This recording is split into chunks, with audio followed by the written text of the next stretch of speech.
The SteamWorld franchise has been around since 2010, starting with SteamWorld Tower Defense for the Nintendo DSi. However, SteamWorld Dig made a longer-lasting impact, introducing us to its brand of randomly generated levels, platforming and mining in 2013.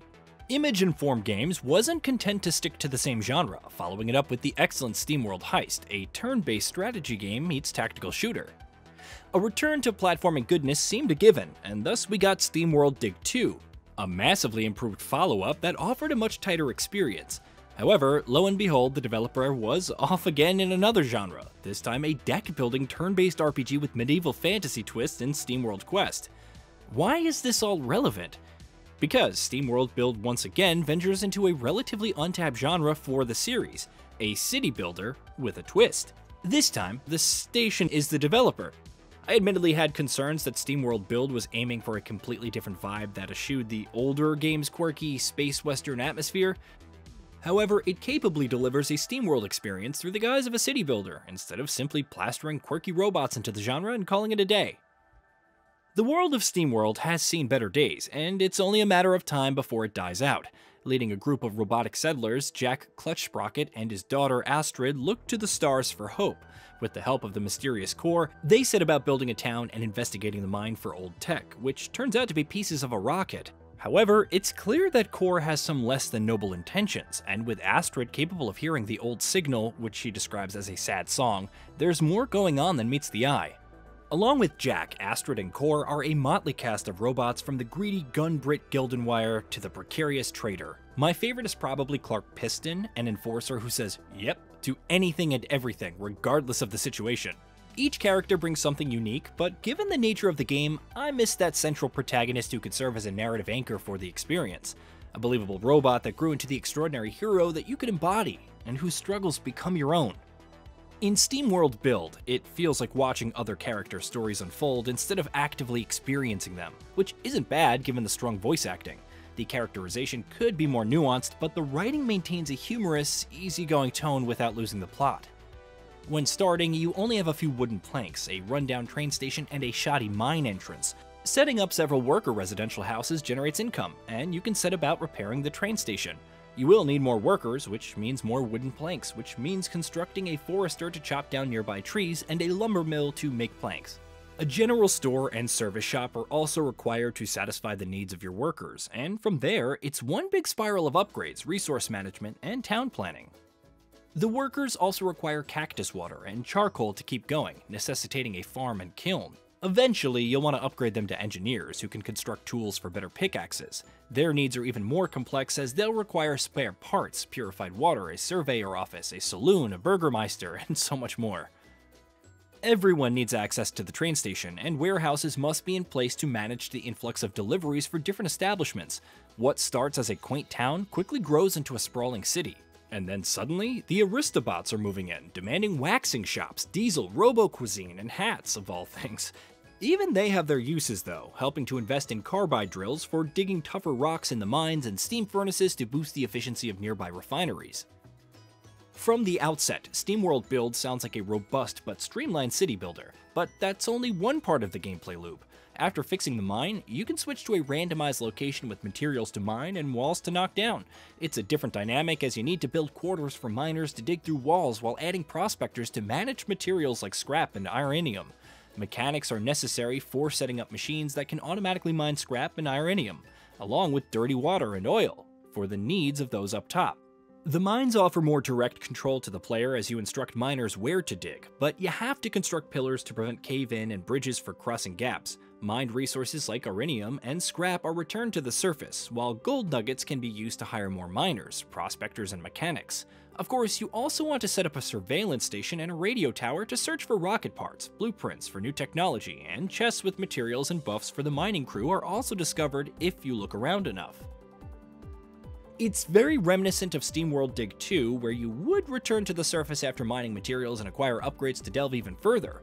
In this case, the resources are a key part of the town's progress, allowing for the development of sheet metal and plastics. New facilities emerge as you complete milestones and the needs of your populace become more complex.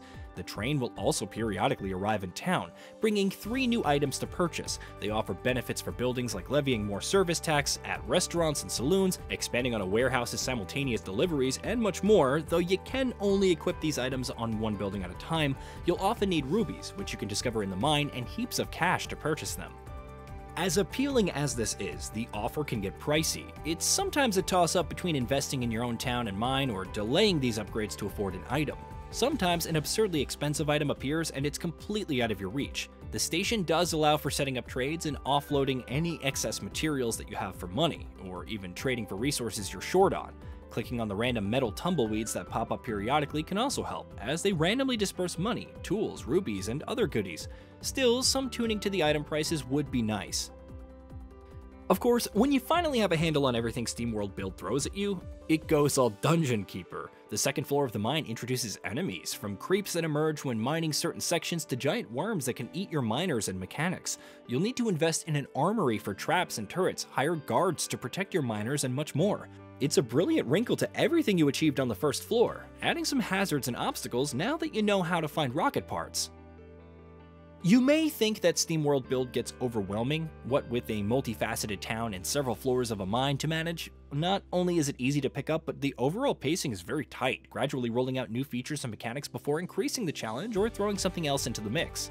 On balanced difficulty, while rearranging buildings to facilitate the ever-increasing population or exploiting other resources to make up for deficiencies, I rarely faced any problems. Sure, I immediately pushed to pause and swap over to a mine floor when the cave-in notification popped up, but more due to general paranoia than any immediate danger. Don't ignore potential cave-in threats, by the way. Perhaps because of how streamlined the game can be, some quality of life features are sorely missed. Seeing many types of certain buildings is a little iffy. Instead of quickly highlighting them on the map or tracking them in a separate window, you click on, say, an engineer residential. This will highlight the buildings it has access to, allowing you to single out specific types. Problem solved, right? But what if you click on an engineer residential that doesn't reach the surveyor's office? Then you won't know where the ladder is. You can alternate between resource nodes like ironium, dirty water, oil, and whatnot in the mines before placing a machine by hitting tab, but you can't jump to the next building of the same type in town using a similar method. Granted, it's just another click on a building having its needs met, but a way to view a building type and how many of it exists, especially given how important coverage can be, would be appreciated. Hotkeys for different functions would also be appreciated. What if I want to immediately place some worker residentials down and upgrade them to engineers? Or quickly select and cycle through different decoration types to spruce the place up just a little bit around town? Something as simple as independently selecting game speeds and pausing instead of cycling between the 3 options feels rudimentary for a game like this. How much these omissions will matter depends on you. They amounted to minor annoyances instead of major hurdles during my playtime. At least when placing buildings, you can see their relative distance to the required needs and the coverage provided. The interface is also good at notifying you about issues without overloading the player with information. In terms of performance, SteamWorld Build is simply impeccable. The highest settings pose no slowdowns as the city grows, the mine expands, and you switch between them with gusto. Zooming in is also as smooth and seamless, and while your various robot denizens don't have teeth, they boast distinct animations and mannerisms. Your average worker moseys down the street while the delivery bots rush about, resulting in a constant buzz of activity. The buildings are also beautifully animated, whether you're watching a cactus water farm or the making of plastics, complete with unique sound effects. The complexity in architecture and character models isn't going to rival the genre's titans, but it's in line with the franchise's aesthetics while looking unique and appealing in its own right. There are 5 different maps in SteamWorld Build, each offering some interesting details and themes. Depending on the points of interest, you often need to build around them, getting creative with the city planning, especially when the rocket construction site opens up. Still, I appreciate the dilapidated drive-thru with the big screens and the roller coaster ride surrounding the monument with some very familiar faces. As for the music, it has that Wild West twinge to it with mostly relaxed tones that don't overpower the experience. Meanwhile, in the mines, there's a buzz, a feeling that something is waiting past the next rock, and the music reflects that. There aren't many tracks that stand out on their own, like SteamWorld Dig 2, however the soundtrack is still enjoyable though, complementing the experience without wearing on you after extended sessions. SteamWorld Build may not get as much attention with the year winding down. It probably doesn't do anything that you haven't seen before, but it combines several interesting strategy planning subgenres into a compelling whole. The sheer robustness of the experience will appeal to different kinds of city building fans.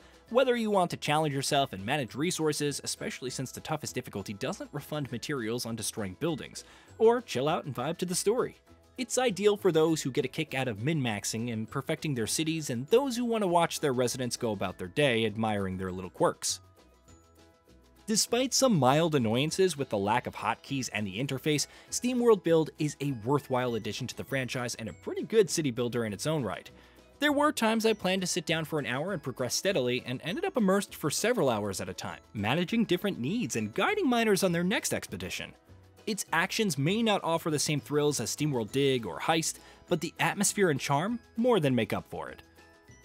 Hey, did you know that we at GamingBolt upload new videos every day? Stick around, drop a like, subscribe, and hit that bell, and let us know what kind of content you'd like to see in the future with a comment below.